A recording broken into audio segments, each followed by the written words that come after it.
حضرت سیدنا موسیٰ کلیم اللہ علیہ الصلوۃ والتسلیم نے اپنی مناجات میں یعنی اپنی پکار میں جب وہ اپنے رب کو پکارتے تھے ایک مرتبہ فرمایا یا ربی، جس کا مطلب ہے اے میرے رب، اے میرے پروردگار، اے میرا پالنے والا۔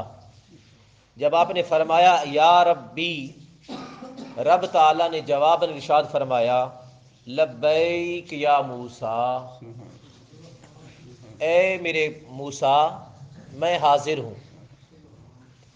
اب رب تعالیٰ اپنی مخلوق میں سے کسی کو اس طرح جواب دے کہ میں حاضر ہوں، جواب سننے والا حیران تو ہوگا ہی کہ رب ہو کے کہے کہ میں حاضر ہوں۔ موسیٰ علیہ الصلوۃ والتسلیم تعجب میں آئے، حیران ہوئے، حیران ہو کے دوبارہ عرض کیا کہ باری تعالیٰ تو مالک الاملاک ہے، بادشاہوں کا بادشاہ ہے، تمام خزانے تیرے ہاتھ میں ہیں، تو زمین و آسمان کا مالک اور ان میں موجود ہر شے کا خالق و مالک ہے۔ اتنا بڑی ذات، اتنا بڑا بادشاہ، اور اپنی موسیٰ کو کہے کہ میں حاضر ہوں۔ باری تعالیٰ میں حیران ہو گیا ہوں تیرے اس جواب پہ، کیا یہ جواب تیرے ہر فرما بردار بندے کے لیے ہوتا ہے یا صرف میرے لیے ہے؟ اب موسیٰ علیہ الصلوۃ والتسلیم کا سوال سمجھنا، عرض کرتے ہیں کہ باری تعالیٰ اس طرح کا جواب دینا صرف میرے لیے ہے یا تیرے ہر فرما بردار بندے کے لیے ہوتا ہے؟ رب تعالیٰ نے جواب میں ارشاد فرمایا میرے کلیم، یہ جواب صرف فرما برداروں کے لیے نہیں بلکہ گناہ گاروں کے لیے بھی ہوتا ہے۔ یہ صرف فرما برداروں کے لیے نہیں، نیکوں کے لیے نہیں ہے، یہ میرے گناہ گاروں کے لیے بھی ہوتا ہے کہ جب میرا گناہ گار بندہ مجھ سے کہتا ہے، مجھے پکارتا ہے، مجھے کہتا ہے یا ربی، اے میرے رب، جب میرا بندہ مجھے رب کہہ کر پکارتا ہے تو اس کی اس پکار سے مجھے اس سے اتنی محبت ہوتی ہے، میں چاہتا ہوں کہ میں اسے لبیک کہہ کر جواب دوں، لبیک کہہ کر۔ اب دیکھیے بندے سے رب کتنا پیار فرماتا ہے، کتنا پیار کرتا ہے، کس قدر محبت ہے رب کو۔ بندہ ایک مرتبہ کہے یا رب، صرف ایک مرتبہ، اور ادھر سے جواب آئے لبیک یا عبدی، اے میرے بندے بتا کیا کہتا ہے۔ بس فرق اتنا ہے، کسی کے کان سننے کی طاقت رکھتے ہیں سو کسی کے کان سننے کی طاقت نہیں رکھتے، ورنہ جواب تو ہر کسی کے پاس آتا ہی ہے، ہر کسی کے پاس آتا ہے۔ موسیٰ علیہ السلام نے جب پوچھا کہ باری تعالیٰ کیا ہر کسی کے لیے ہے؟ رب تعالیٰ نے جواب دیا ہاں میرے گناہ گاروں کے لیے بھی ہے۔ موسیٰ علیہ الصلوۃ والتسلیم نے پھر عرض کیا کہ باری تعالیٰ فرما برداروں کے لیے تو کہے کہ لبیک، یہ سمجھ میں آتا ہے کہ وہ تیرے نیک بندے ہیں، تیرے اولیاء ہیں، تو اس سے محبت کرنے والے ہیں، تیری فرما برداری کرنے والے ہیں، تیری اطاعت و بندگی میں ڈھل جانے والے ہیں۔ باری تعالیٰ ان کو تو جواب دے لبیک کہہ کر سمجھ میں آتا ہے کہ ان کی فرما برداری ہے، فرما برداری کے سبب تو کہہ رہا ہے۔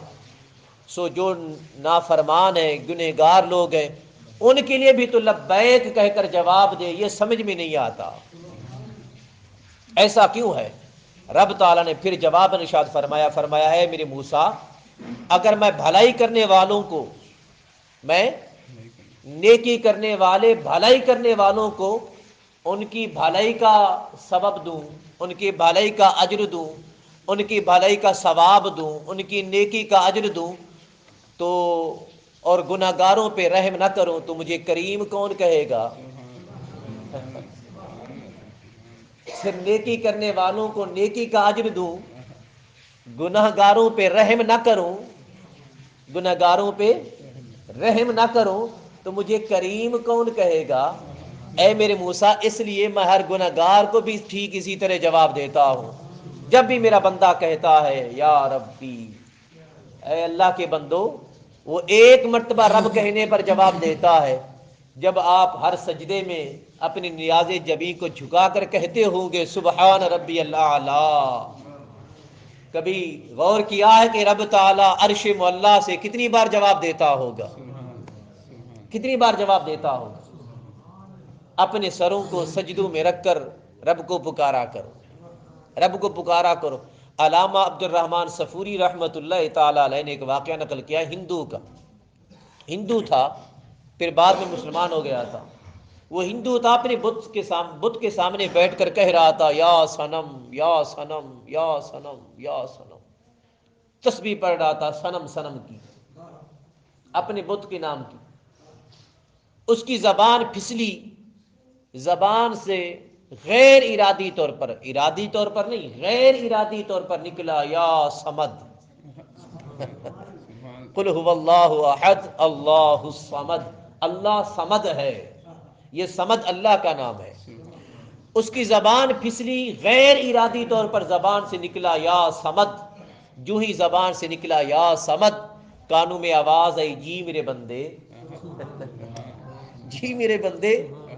وہ حیران ہو گیا کہ یہ پتھر کا بت بولنے لگا ہے۔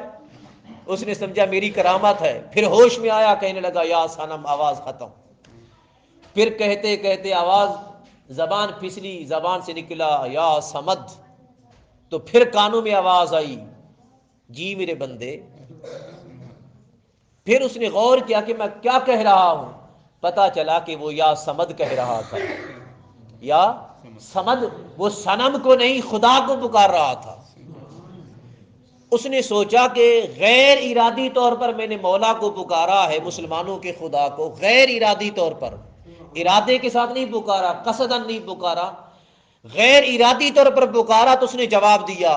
اگر اس کو ماننے کے بعد اس کو پکارا جائے، پتہ نہیں کتنا جواب دیتا ہوگا۔ اس نے فوراً کلمہ پڑھا اور مسلمان ہو گیا۔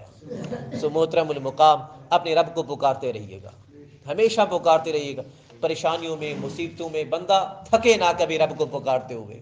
بس اپنے کانوں کی سماعتوں کو ہم نے ٹھیک کرنا ہے، کانوں کی سنوائی کو ہم نے ٹھیک کرنا ہے۔ اگر ہمارے کان رب کے جواب کو نہیں سنتے تو اس میں ہمارا قصور ہے، ہمارے کانوں کا قصور ہے۔ ہم نے اپنے کانوں کو بہرا کر رکھا ہے کہ وہ رب کی پکار کو نہیں سن رہے۔ اگر ہمارے کان سننے والے بن جائیں تو ہر لمحہ ہر لحظہ رب کی پکار سنی بھی دیتی ہے۔